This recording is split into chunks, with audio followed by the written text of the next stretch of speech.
Friends, स्वागत है आपका अपने चैनल मेडिकल ज्ञान में। आज जो हम बात करने वाले हैं वो है जेनरिक मेडिसिन क्या है और ब्रांडेड मेडिसिन क्या है, इन दोनों में क्या अंतर आता है, जेनरिक मेडिसिन इतनी सस्ती क्यों होती है और इन दोनों को जो कब किस ब्रांड से बेचा जाता है, ये आपने पहचानते कैसे हैं।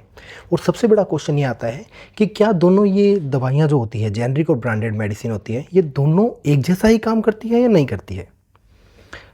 तो इसके बारे में बात करते हैं। तो सबसे पहले आता होता है ब्रांडेड मेडिसिन।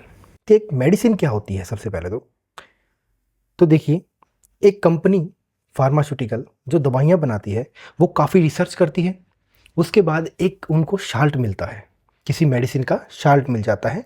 जैसे आप कालपोल वगैरह लेते हैं, ठीक है, तो उसके अंदर जो होता है शाल्ट होता है पैरासीटामोल। वो पैरासीटामोल शाल्ट को खोजा है कंपनी ने। अब जब कंपनी उस चीज़ शाल्ट को खोजती है तो उसके बाद क्या करते हैं, वो उसको पेटेंट करवा लेते हैं।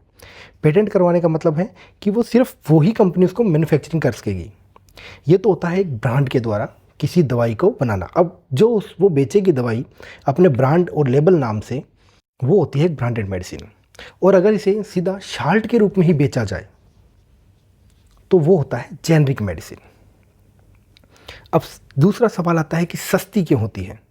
तो देखिए, एक ब्रांडेड मेडिसिन या फार्मास्यूटिकल कंपनी क्या करती है, अपनी मेडिसिन को रिसर्च वगैरह के द्वारा, एक्सपेरिमेंट के द्वारा उसको खोजती है, फिर उसके काफ़ी सारे एक्सपेरिमेंट होते हैं, तब जाके एक मेडिसिन मार्केट में आती है। तो ये सारा जितना भी खर्चा होता है, ये सब आपको ब्रांडेड मेडिसिन के अंदर इंक्लूड होके मिलता है, इसलिए ब्रांडेड मेडिसिन हमेशा महंगी होती है। और एक अब जेनरिक मेडिसिन की बात करें तो जेनरिक मेडिसिन की जो कंपनियाँ होती है वो किसी प्रकार से इन चीज़ों का कोई भी रिसर्च नहीं की है, वो सिर्फ इनको बेच रही है, उन शाल्ट को बेच रही है जिनके रिसर्च वगैरह कोई खर्चा नहीं होता, इसलिए ये मेडिसिन सस्ती होती है। अब आता है कि कब या कितने टाइम में एक ब्रांड वाली मेडिसिन जो शाल्ट होता है उसको जेनरिक करके बेचा जा सकता है। तो देखिए, 20 साल तक किसी भी मेडिसिन का जो पेटेंट होता है कंपनी बनाने का, 20 साल तक होता है। 20 साल के बाद आपको वो मेडिसिन जेनरिक कोई भी उसको बना सकता है। जेनरिक मतलब जेनरिक बना सकता है, लेकिन लाइसेंस होना चाहिए। ये जेनरिक मेडिसिन जब बनती है तो उसके बाद भी इनके ऊपर भी रिसर्च वगैरह हल्के पुल्के जो उनके जो फॉर्मूलाज हैं उनकी जांच होती है, तब जाके वो मार्केट में आती है। तो अब आता है कि ये जो जेनरिक मेडिसिन होती है या ब्रांडेड मेडिसिन, इन दोनों में से हमें कौन सी लेनी चाहिए। क्या जेनरिक मेडिसिन, लोग सोचते हैं कि जेनरिक मेडिसिन तो सस्ती आती है, इसका कोई यूज़ नहीं होता, कम काम करती है, बट ऐसा नहीं है। देखिए, जब एक कंपनी किसी शाल्ट को बना देती है, ठीक है, और जब भी कोई जेनरिक या ब्रांडेड दोनों मेडिसिन मार्केट के अंदर आती है तो उनके लिए जो नॉर्म सेट है वो दोनों के लिए सेम होता है। अमाउंट, फॉर्मूला सब सेम होता है।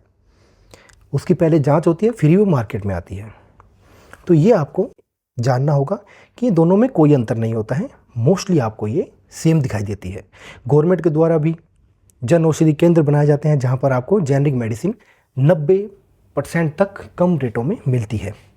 ये सारा जितना भी रेट होता है ये ब्रांडेड के अकॉर्डिंग, उनके रिसर्च सेंटरों के अकॉर्डिंग होता है, क्योंकि उन्होंने रिसर्च की होती है।